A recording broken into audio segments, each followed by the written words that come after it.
We need space, Margaret. That was what my daughter-in-law said the night the temperature dropped to 12 degrees and the wind off Lake Michigan cut through the windows like it had something personal against this house. She didn't raise her voice. Ashley never needed to. She stood in my kitchen with her arms folded over her cream-colored sweater, looking calm, almost reasonable, as if she were suggesting we rearrange the furniture instead of my life. My son Daniel stood beside her, not looking at me, staring instead at the dark granite countertop we had picked out together 10 years ago when he insisted I move in after Harold passed away. I remember thinking the kitchen felt smaller than usual, the ceiling lower somehow, even though nothing had physically changed. It's just for a few weeks, Daniel said quietly. Until things settle down. Things. That vague word people use when they don't want to admit the truth. I nodded because at 68, you learn that dignity sometimes looks like silence. I didn't argue. I didn't ask what I had done wrong.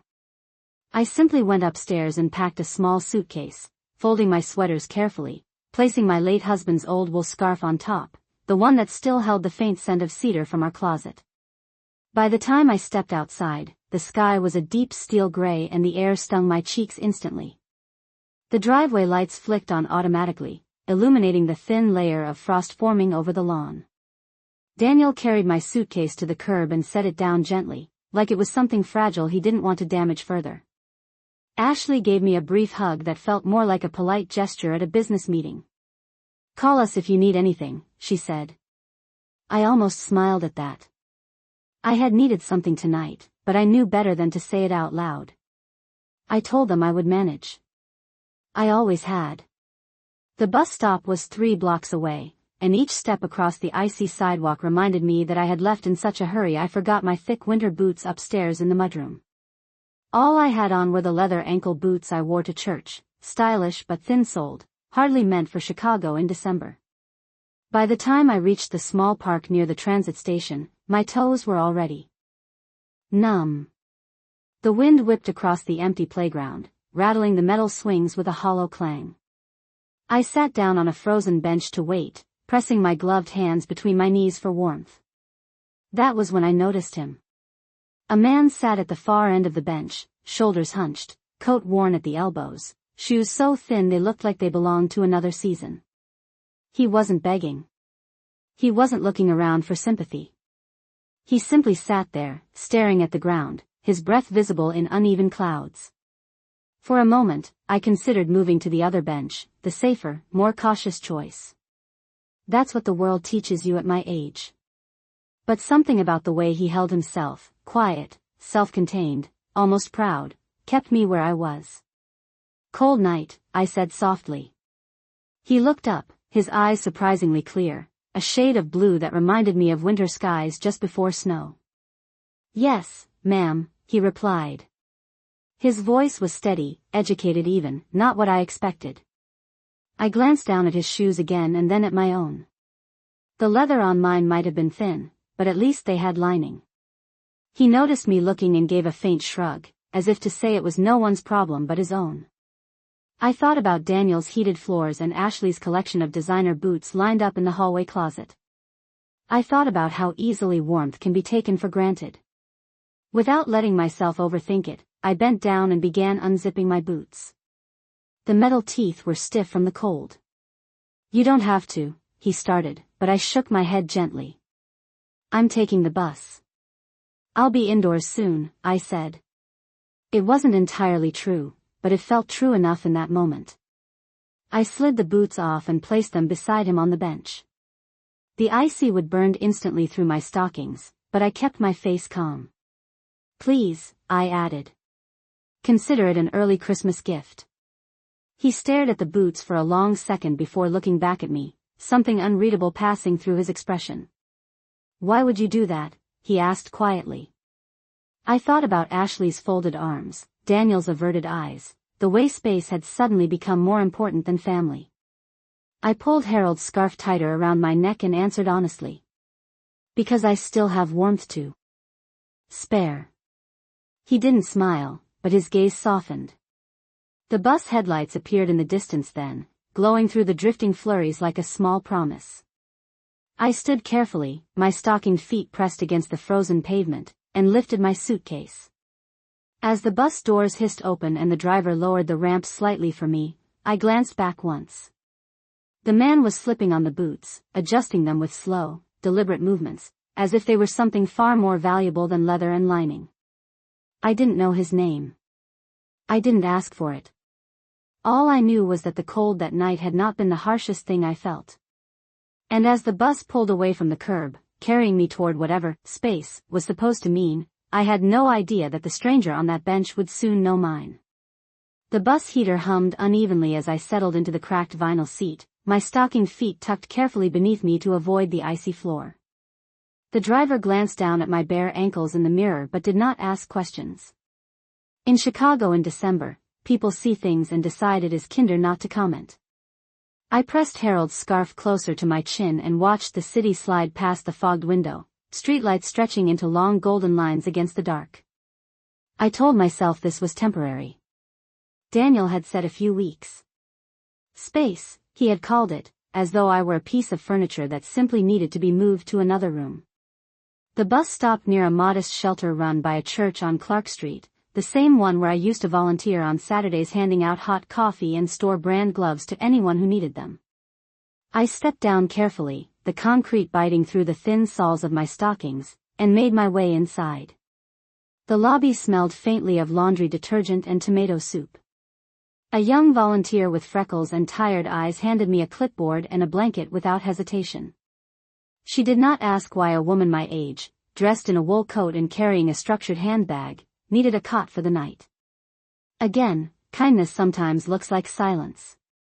I signed my name, Margaret Whitmore, in steady cursive, and followed her down a narrow hallway lined with folding beds. I lay awake for a long time.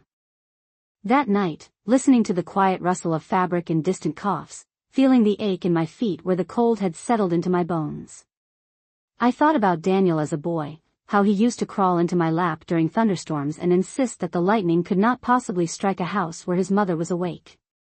I wondered when that certainty had faded.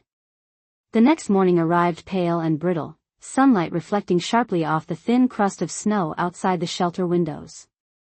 My toes were stiff, but I forced myself upright and joined the short line for oatmeal and coffee. I borrowed a pair of donated sneakers from the storage closet, 2 sizes too large but lined with fleece. They were not elegant, but they were warm. After breakfast, I walked the few blocks to the public library, my breath forming small clouds in the air. I needed a place to sit, to think, to decide whether I would call Daniel or wait for him to call me. The library doors opened with a soft mechanical sigh, welcoming me into warmth and quiet. I chose a seat near the large front window where I could watch the city move without being seen too closely myself.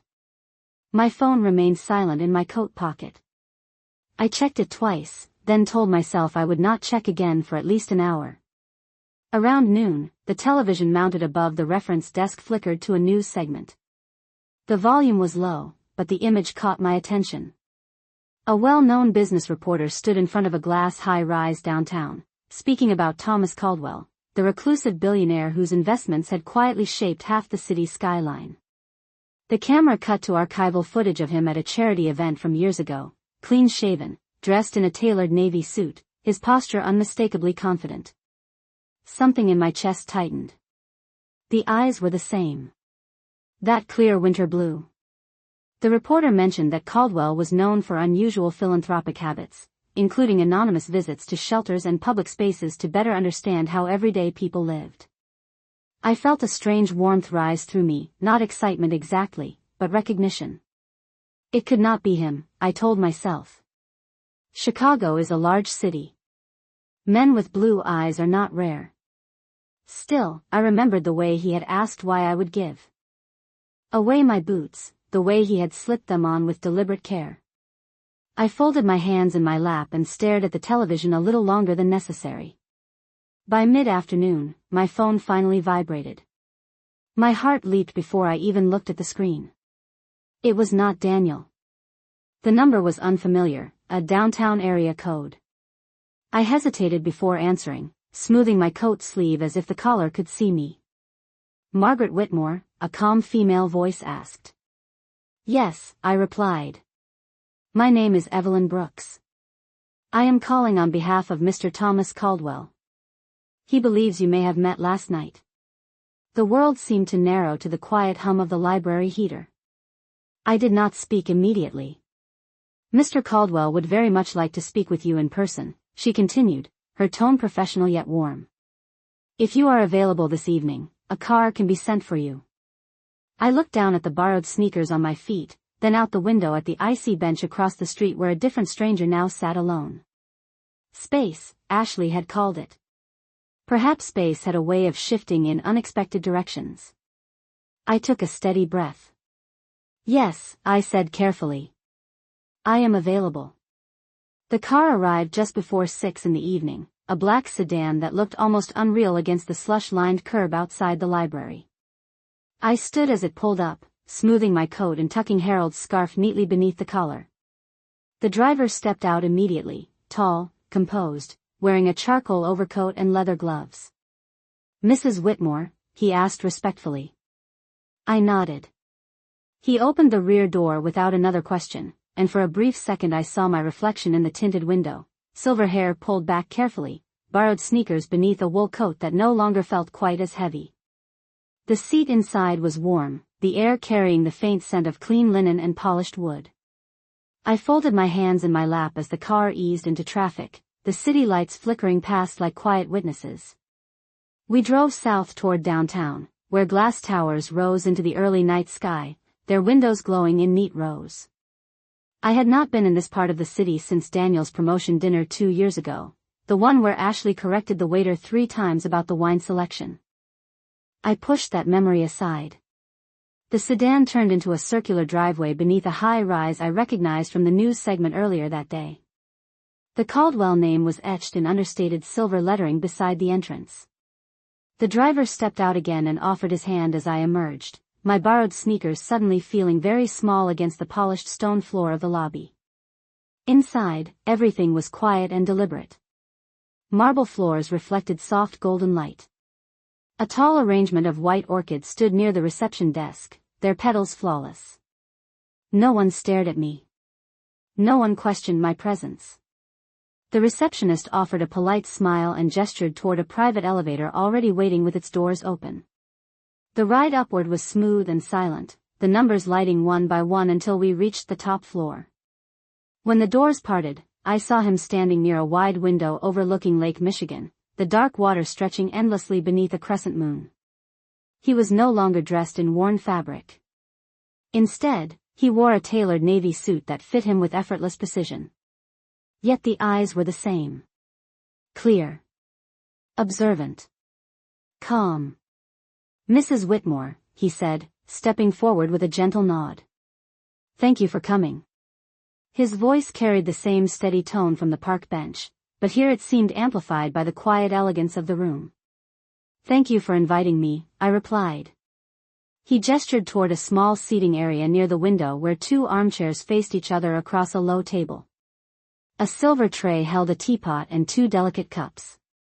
He poured the tea himself, his movements unhurried. I prefer to meet people as they are, he said after a moment. Without introductions. Without expectations. I wrapped my hands around the warm cup, letting the heat seep into my fingers. And did you find what you were looking for last night?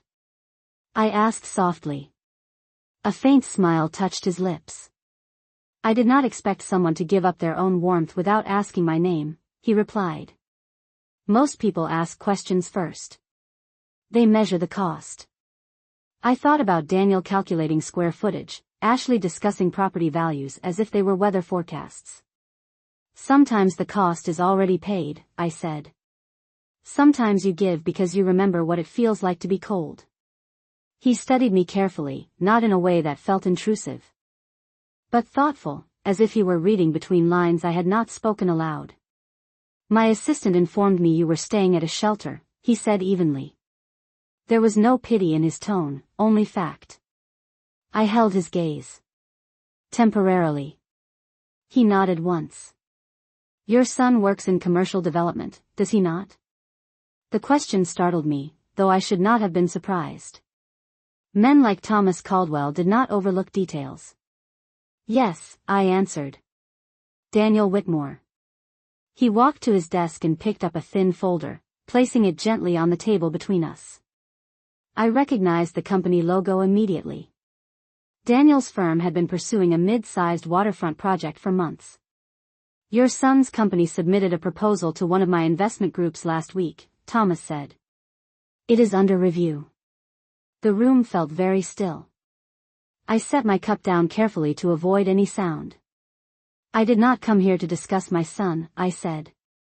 He inclined his head slightly. Nor did I invite you for that reason alone. He closed the folder and returned to his seat. Last night I asked myself a question, he continued.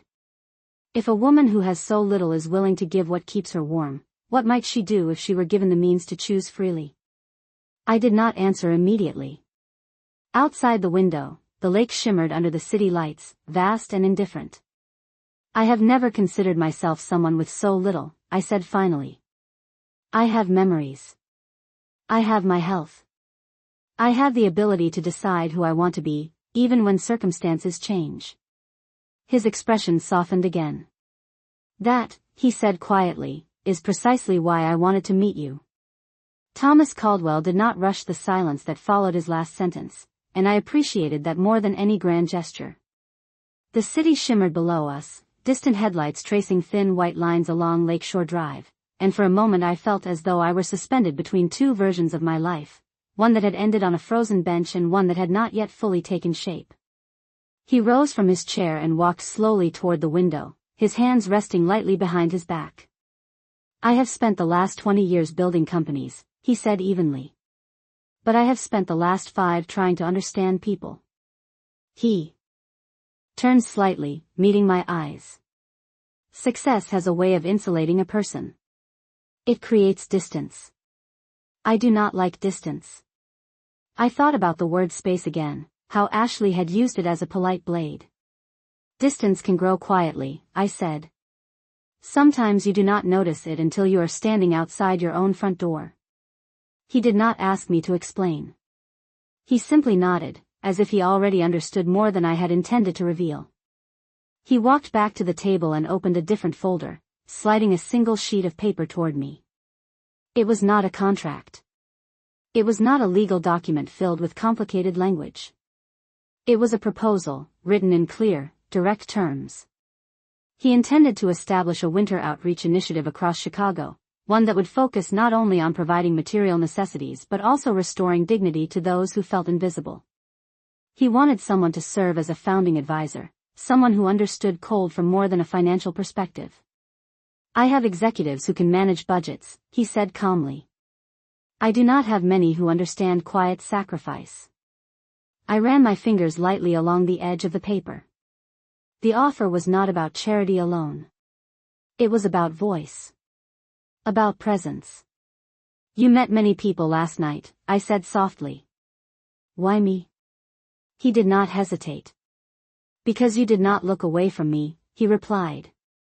The simplicity of that answer settled into me more deeply than any promise of money ever could. I thought about Daniel again, how his eyes had remained fixed on the granite countertop instead of on me. How sometimes looking away becomes easier than standing still.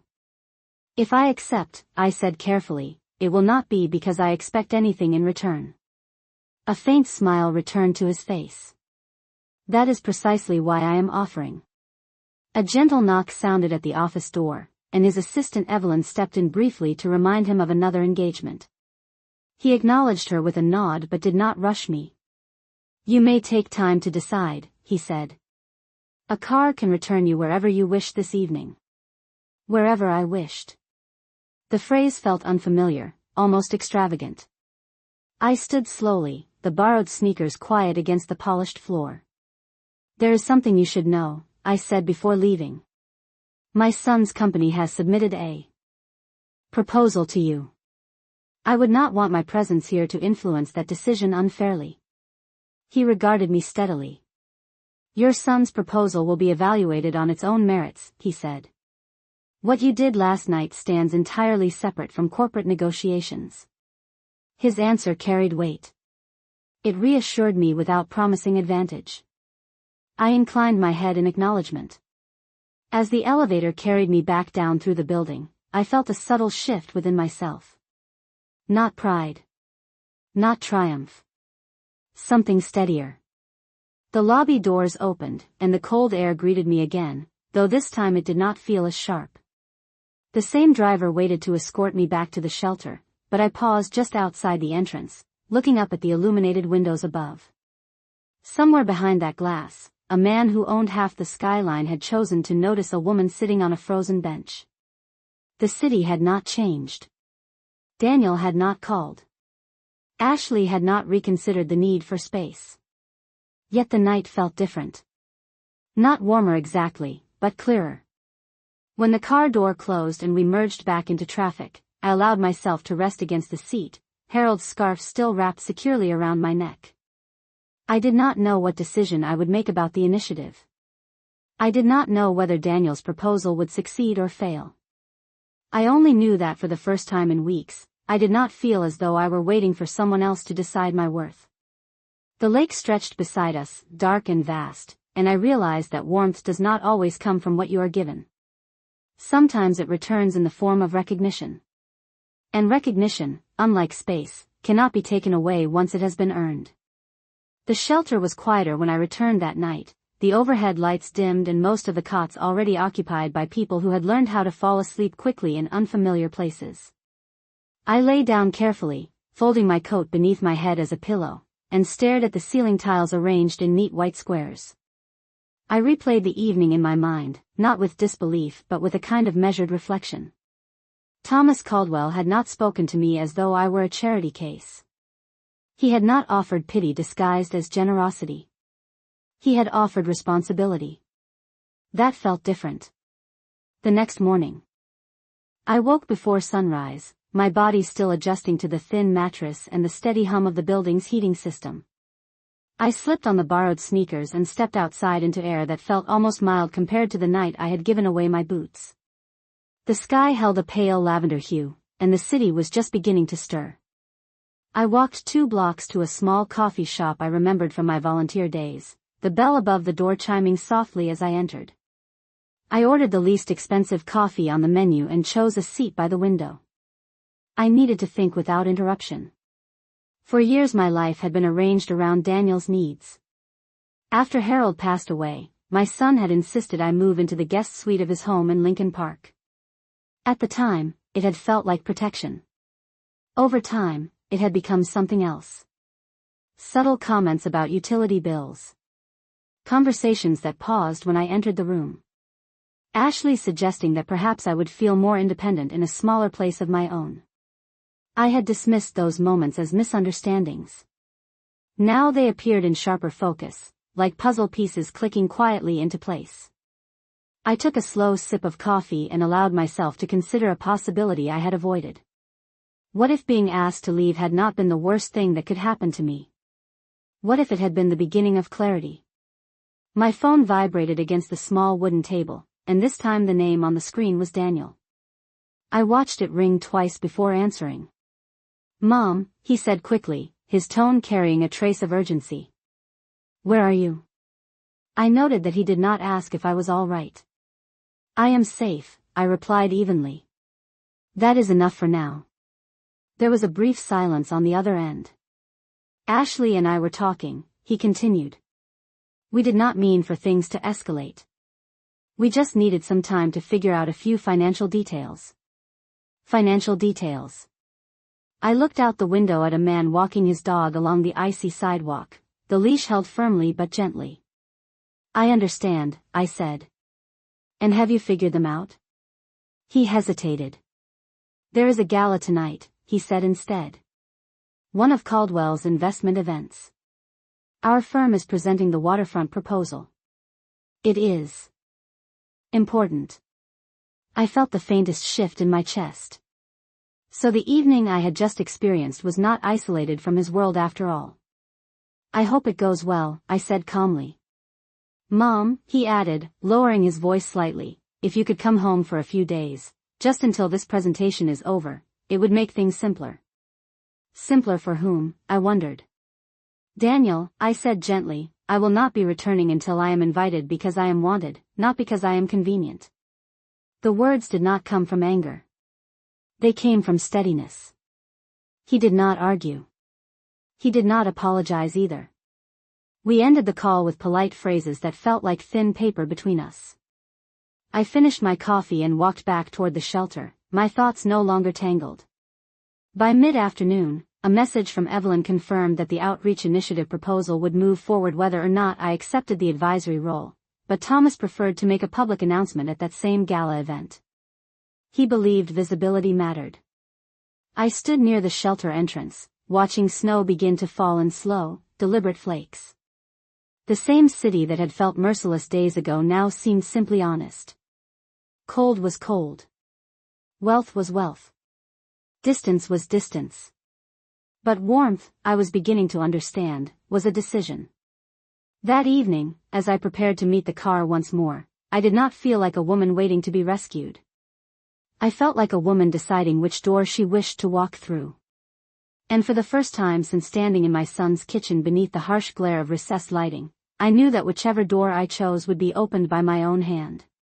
The applause faded into a low current of conversation, the kind that hums beneath crystal chandeliers and polished ambition.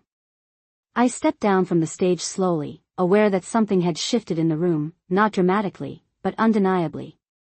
People were looking at me differently now. Not as someone's mother. Not as an afterthought. As a factor. Daniel followed me toward the edge of the ballroom where tall windows overlooked the dark sweep of Lake Michigan. Ashley remained several steps behind him, her expression carefully arranged, her posture still flawless. "Mom," Daniel said again, softer this time, as though testing how the word felt in his mouth. "Why did you not tell me?" I considered the question carefully before answering. "You did not ask," I replied. It was not accusation. It was observation. He inhaled slowly, glancing briefly toward Thomas, who was now speaking with two senior investors near the stage. "I had no idea you were involved in anything like this," Daniel continued. "You said you were safe, but I assumed you were staying with a friend." "I was," I said calmly. "For a night. And then I made other arrangements." Ashley finally stepped forward, her tone smooth but edged with something restrained. "Margaret, we were under pressure. The firm has been negotiating this waterfront deal for months. We needed stability at home." I met her gaze without hostility. "Stability is not created by removing what feels inconvenient," I said gently. "It is created by strengthening what already exists." For a moment, none of us spoke. Around us, waitstaff moved gracefully with trays of sparkling water and delicate appetizers, the soft clink of glass punctuating the silence between us. Daniel shifted his weight, as though recalibrating his understanding of the woman standing in front of him. "Caldwell's group is the final decision maker," he said, lowering his voice. "If this proposal goes through, it will change everything for our company." I nodded slightly. "Then I hope it stands on its own merit," I replied. He studied my face carefully. "Did you ask him to reconsider?" The question lingered between us. I shook my head slowly. "I asked him for nothing," I said. "What I did on that bench was not a transaction." Ashley's composure faltered for the briefest second, her eyes narrowing almost imperceptibly. "It is an extraordinary coincidence," she said, "that you meet a billionaire in a park the same week our proposal is under review." I did not bristle. I did not defend myself. I simply answered plainly. "Cold weather does not check investment schedules," I said. Daniel let out a quiet breath, half frustration, half realization. Across the room, Thomas finished his conversation and began walking toward us with unhurried steps. His presence carried weight without effort. "Daniel Whitmore," he said, extending his hand. "I have been reviewing your firm's proposal. It is ambitious." Daniel straightened immediately, slipping into professional composure. "Thank you, sir. We believe it will bring substantial economic growth to the waterfront district." Thomas nodded thoughtfully. "Growth is important," he replied. "But sustainability is." Essential. His eyes shifted briefly toward me before returning to Daniel. Your projections are strong. However, I would encourage your team to incorporate a community outreach component. Long-term development depends on more than numbers. Daniel absorbed the feedback quickly. We can revise the plan, he said. We are prepared to adjust. Thomas inclined his head slightly. Good. Because decisions here are not influenced by personal connections. They are influenced by vision and integrity. The statement was balanced, direct, impossible to misinterpret. Daniel nodded, understanding both the reassurance and the boundary. Ashley remained silent. After a moment, Thomas excused himself, leaving the three of us standing near the window once more. The lake beyond the glass appeared vast and steady, unmoved by human negotiations. Daniel looked at me again, and this time his gaze did not slide away. I handled things poorly, he said quietly. The admission was small, but it was real. I studied him, noticing the faint lines at the corners of his eyes that had deepened over the years. You handled them as you thought you needed to, I replied. But do not confuse efficiency with strength. Ashley exhaled softly, her shoulders lowering just a fraction. What do you want now? She asked, not sharply, but cautiously. I answered without hesitation. Respect, I said. Not comfort. Not convenience. Respect. The music in the ballroom shifted to a softer instrumental piece, and guests began drifting toward their tables for the formal presentations. Daniel glanced at the stage, then back at me. Will you stay? He asked. I considered the question, the warmth of the room, the polished floor beneath my boots. Yes, I said. I will stay. But not because I need to be here. Because I choose to be. And as Daniel returned to his display, his posture steadier than before, I realized something had changed again. Not in the skyline. Not in the investment proposal. In the space between us. It was no longer distance. It was awareness. And awareness, once awakened, has a way of reshaping everything that follows. The remainder of the evening unfolded with a precision that only high-level investment gatherings seemed to possess, yet beneath the polished surface there was a subtle current of recalibration. Daniel delivered his formal presentation with measured confidence, his voice steady as architectural renderings of glass facades and landscaped walkways illuminated the screen behind him. I watched from a round table near the back of the ballroom, seated beside two senior board members who listened carefully, occasionally jotting notes on slim tablets. Ashley sat in the front row, her posture impeccable, her attention fixed entirely on the stage. I noticed something new in Daniel's delivery. He slowed down at certain points, emphasizing not only projected revenue but community impact. He spoke about public access to the shoreline, about pedestrian-friendly spaces, about local hiring initiatives. These details had not been highlighted in earlier drafts he once showed me at the kitchen counter. When he finished, the applause was respectful and sustained. Thomas remained composed, offering neither visible endorsement nor critique. After the formal presentations concluded, smaller conversations formed again throughout the room. I rose quietly and stepped toward a quieter corridor near the terrace doors where the noise softened into a distant murmur. A few moments later, Daniel joined me. I adjusted part of the presentation, he said, not defensively but thoughtfully. You were right. Efficiency is not strength. I studied him carefully. Strength is consistency, I replied. It is knowing who you are when no one is applauding. He nodded slowly, absorbing the words rather than resisting them. Ashley approached as well, though her expression had softened compared to earlier in the evening. Margaret, she said, her tone less guarded than before, we may have misjudged the situation. We were trying to protect what we were building. I considered her carefully chosen phrasing. Building something that excludes others often weakens the foundation, I said gently. She did not argue. Instead, she glanced toward the ballroom where Thomas was now in conversation with several advisors. Do you think his feedback will influence the outcome? She asked. I shook my head slightly. His standards were clear, I replied. Integrity is not negotiable. A brief silence settled among us, but it no longer felt brittle. It felt transitional. Daniel cleared his throat softly. Mom, when this is over tonight, will you come home with us? The question lingered in the air, sincere this time, not strategic. I looked out through the glass doors at the dark stretch of lake beyond the terrace, remembering the frozen bench, the borrowed sneakers, the shelter cot. I will come by tomorrow, I said carefully. Not because I have nowhere else to go. Because I would like to talk without tension. Ashley exhaled. Quietly, almost in relief. That is fair, she replied. At that moment, Thomas stepped into the corridor, his presence steady as ever. Mrs. Whitmore, he said with a slight nod, I trust the evening has not been overwhelming. Not at all, I answered. It has been clarifying. His eyes shifted briefly toward Daniel and Ashley, assessing without intrusion. The review committee will deliberate over the next 48 hours, he said evenly. Decisions of this magnitude require reflection. Daniel responded professionally, thanking him for the opportunity and acknowledging the feedback. Thomas then turned back to me. The Winter Dignity Initiative will be announced publicly tomorrow morning, he said. If you are willing, I would like you beside me.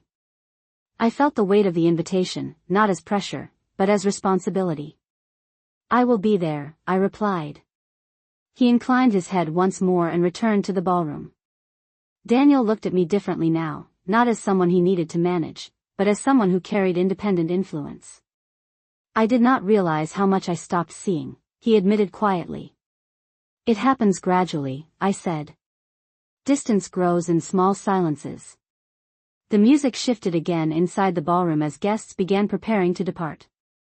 I glanced at the reflection in the glass door, silver hair catching the warm interior light, posture upright, eyes steady. I did not look displaced. I looked present. When the event concluded and guests began filing toward the elevators, Daniel walked beside me without hesitation. Ashley followed, not out of obligation, but alignment. The car that would return me to the shelter waited outside, but before stepping into it, I turned back briefly toward the tower rising into the night sky. 3 days earlier I had sat on a frozen bench believing warmth had been taken from me. Tonight I understood something more enduring. Warmth can be shared without depletion. Respect, once reclaimed, reshapes every room you enter.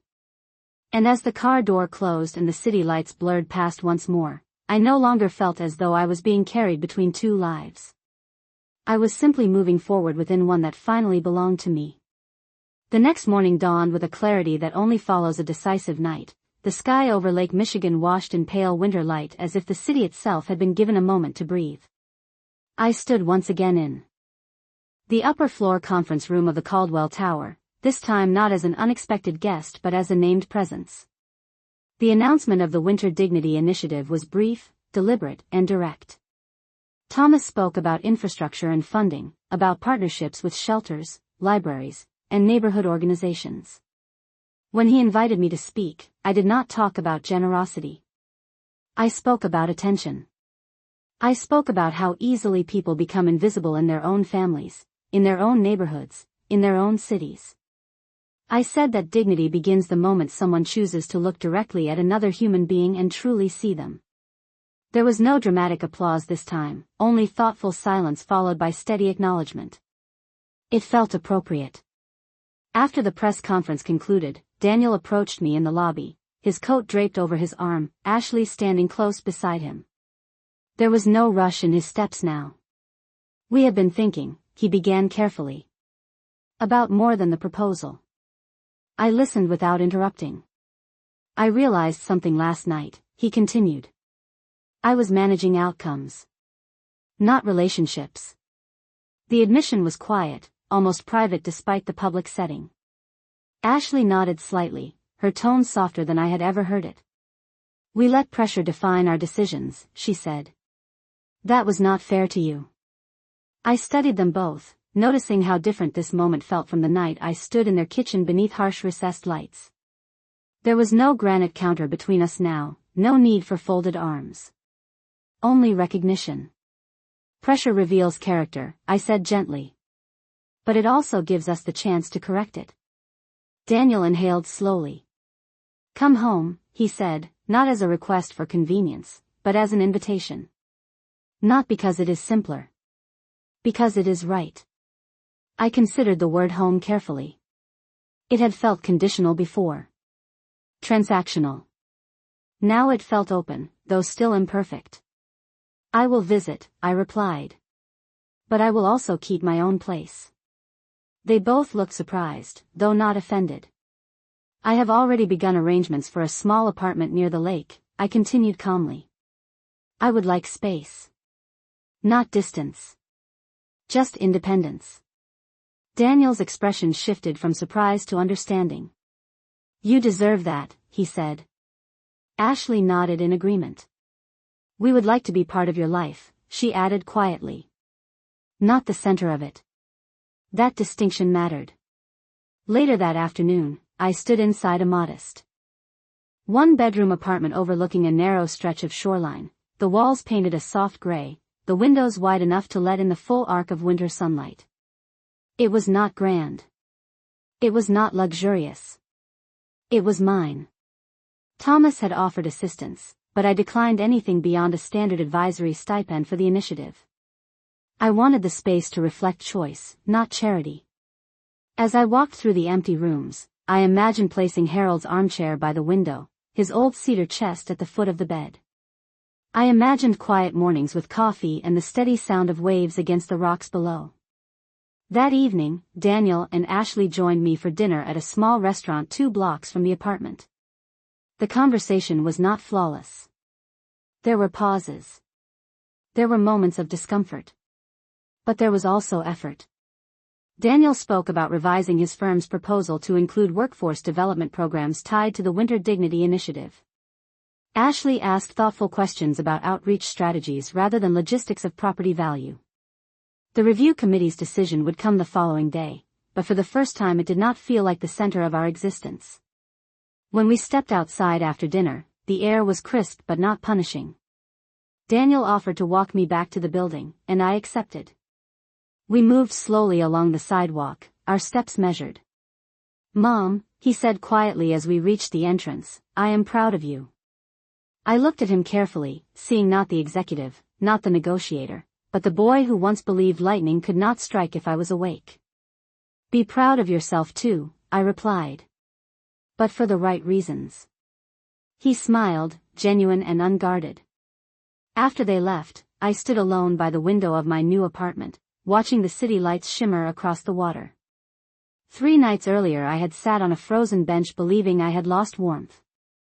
Instead, I had discovered something far more enduring. Not wealth. Not influence.